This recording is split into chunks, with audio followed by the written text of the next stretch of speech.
regular কাপড় আমি কাছি আজকে কাপড়টা আমি কেন কি হয়েছে কাপড়টা তো খারাপ হয়েছে কাপড়টা খারাপ হয়ে থাকলে আমাকে দিন আমি আবার ধুয়ে নিচ্ছি কাপড় খুব খারাপ হয়েছে কাপড় করে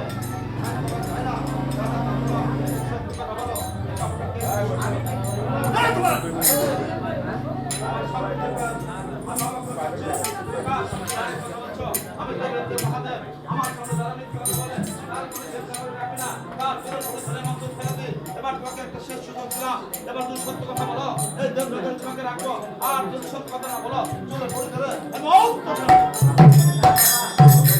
আমি দেখ সমাজে আমি তো কথা বলছি না এই কাপড় আমি কাছে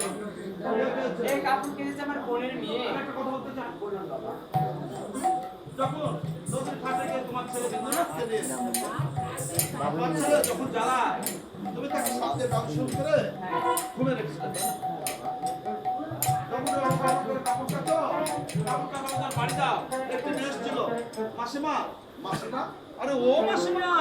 এত কাপড় কার তুমি কাছো হ্যাঁ বাবা তুই বলেছিলে তো আমি চিনি না জানি না তুই আমাকে মাসিমার হট করে ডাকছিস মানে বলেছিলে সব সাথে আসব তোমার একটা বোন ছিল সে বোনের মেয়ে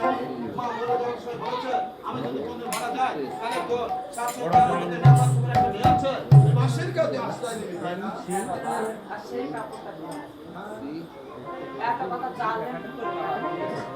আমি তো কিছু বলিনি অনেক কথা অনেক জানতো লাইফে ঢুকলে পাবেন মামুন সাহেব যে সব জিনিসগুলো তোমাকে রেখেছে সব তো ঠিক আছে বলি বাবা হ্যাঁ আমি যত্ন করে রেখেছি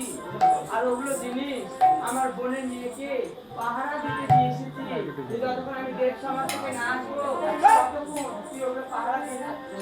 হ্যাঁ দেখো এই কারণে কিছু লিখেছে নেট কালকে পাইছিল না 10টার পরে কেন পাইছি ছেলে বলেছ না ছেলে তো আমার এরকম প্রথমে লিখলাম সহস্র প্রণাম দ্বিতীয়ত লিখলাম চম্পানগর তৃতীয় লিখলাম চার নম্বর লেখা আছে এই পাঁচ নম্বর না শুনলে